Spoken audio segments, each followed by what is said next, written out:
Hey y'all, how you doing? Happy 4th of July. I don't know if you noticed anything different, but I got color in my hair.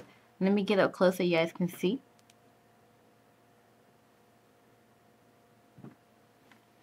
And that's the length of it.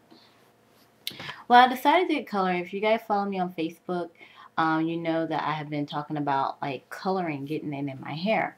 And you also know that I've been talking about like I got my hair colored without bleach. And I made like somewhat of a big deal out of that because I've had my hair colored with bleach before in the past to make it like lighter, and bleach really broke my hair off.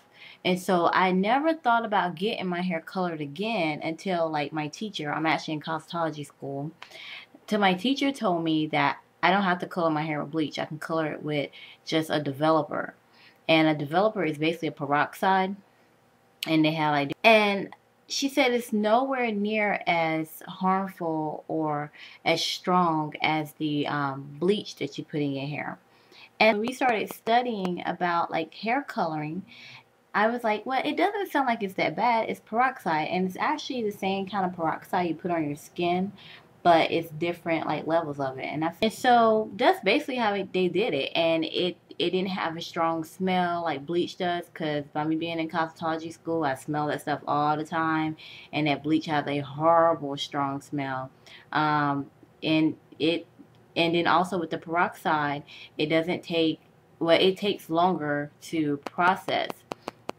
And with the bleach, it doesn't take as long because it does start to process pretty quick. And to me, that's an indication that it might be like stronger and a little bit more dangerous to your hair because it's instantly starting to turn your hair a lighter color. And also something else about the peroxide and the bleach. Peroxide, it only go but so light on your hair. So it has a stopping point. And to me that screams out it's not as bad. When it comes to bleach, bleach doesn't have a stopping point. It just keep lightening and lightening and lightening, and you have to stop it. So that's another indication that there's a big difference between the two, and how using just like a developer, aka peroxide, it would be safer as far as getting your hair color versus a bleach. But I think if you go like a blonde color, cause mine is just like a brown. Let me get up close again so you guys can see. It's really just a light brown. It's like maybe like 2 shades darker than my actual hair. Cause my hair is actually more on the brown side versus like black. But it's just like 2 shades lighter than that. I think if you go blonde though, I think you might have to get a bleach. Like we're getting more into the bleaching and all that stuff next week. But if you want those really light streaks, then I think you do have to go bleach. But I didn't want like real light streaks. But I think these are pretty good. I should say highlight. Sorry. But if you're interested in getting your hair color, you should do it. But I think you should research it and make sure that you know your stylist, whoever do your hair, cares about your hair and less about making money off of you. Like talk about the option of can you get your hair colored without the bleach? Because like I don't know if a lot of you know it or not, but bleach is usually the culprit that breaks your hair off, that makes your hair start breaking. Don't get me wrong, they both can make your hair break, but bleach is usually the one that really does it. But what I would do is like I would come in and check in with you guys and let you know how the coloring is going. Because this is the first time I had my color done with just a developer, and it's not like I had my hair colored a lot. Like this is the first time I ever had my hair colored as a natural. Period. But I'll let you guys know how that goes. Just checking every now and then to let you know. What else I wanted to talk about? Oh, straightening the hair. As you can see, my hair is straight. I came with a theory, and I think I'm dead on for this theory. Like I know a lot of naturals don't like to get their hair straightened, and they totally against straightening, but I feel that personally, you might need to do it every now and then, because what made me feel this way is what happened yesterday. Like I had a funny feeling, like before I straightened my hair, that my hair something wasn't right with it. And this was even before I colored it. It just felt funny, but yeah, it still the curls look nice, but it just felt funny, you know. And so when I straightened my hair yesterday, I could see what the problem was. And you know what? With the curly hair, it would have showed up eventually, but I think when your hair is straight, you can see it a lot quicker. And that's the reason why I say I think that you should straighten your hair occasionally. Not like maybe once a year. I mean, at least straighten it once a year to see what's going on with it, because you might can catch something quick before, it becomes like a lot, because I had a lot of dry ends. It was like dry and split. And I had no idea, because when my hair is curly, it looked fine, but it just felt very dry at the ends, and I couldn't put enough moisture on it. But when I straightened it out, I realized that my flat iron wasn't working very good on the ends. It would get this part straight, but my ends wouldn't get very straight. And usually that flat iron that I have a Maxi Glide. It works really well. It gets my hair straight all the way down to the end.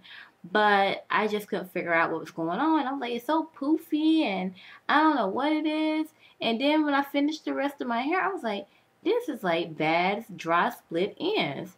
And I'm like, how did I get this? But I kind of know how I got it. But I'll talk about that later. But I think straightening your hair is not a bad idea if you want to catch something early with your hair. Just to look at it to see what it look like. And honestly, you guys, I have straightened my hair like plenty of times, like being natural, and nothing has ever happened to my hair. You just have to use common sense when straightening your hair. Like, you're not gonna put like something really, really hot on your hair. You're not gonna put something that's like 800 degrees or something like that on your hair. That's ridiculous. You just have to kind of test. It's really not a big deal. I straighten my hair plenty of time. It always reverts back. And I use heat protection also. Like, you can't go out there and just start straightening your hair and not use any type of heat protection. I mean, you're asking for it. But I don't know. I think people should try it. It's not what you think. I mean, the heat is not the devil. I mean, honestly, it's the stuff out in the air. It's in the environment. It's really damaging your hair. I mean, heat is not going to be like your main culprit that's going to damage your hair unless you just do something crazy and put like a whole bunch of like heat on your hair. So if you're thinking about straightening your hair, I think you should try it at least once. Like, it'll come back as long as you don't do anything crazy with it. I straighten my hair probably about every 3 months, and I've never had a problem with curls coming back. They come back just fine. And like I said, I think it's good for you to do it every now and then just to see what's going on, because you might can catch something early. And back to me catching something early is that even though I had those little dry like ends and stuff, it wasn't a whole lot, but it was enough to where it kind of bothered me, but it didn't show up on my curly hair yet. So what I did, I went ahead and I cut those ends off, but it was very little. I didn't lose like much length at all. Therefore, I feel that if I would have just like kept it going, kept my hair curly and not have straightened it, then by the time I straightened it, it would have been a lot more. Or, it would have made like me frustrated with my curly hair. So I don't think straightening your hair is bad at all. You just got to be careful, and you got to be mindful of what you're doing. And if someone's doing it for you, check them. Make sure you tell them that you want this, you want it done the safest way, and they're not willing to listen. Don't let them do it. You do it yourself, because it's really not that hard. Because I had the Maxi Glide flat iron, and it works great. So if you're looking to straighten your own hair, look into the Maxi Glide, because the Maxi Glide straighten your hair more with steam versus just 2 hot plates. That's all I have to say. Oh yeah, you guys, and happy 4th of July. I can't remember if I told you guys that before. If I did, then I'm just so forgetful about things. But if I didn't, hope you guys are having a happy 4th. And I probably won't be doing any videos maybe for a minute, because my husband come home tomorrow. Like, my husband's in the Coast Guard, and I have not seen him in like months. And I'm just so excited that he's coming home. So I'll probably be busy, occupied, like spending time with my husband. I hope you guys again having a great 4th, and I will talk to you later. Bye.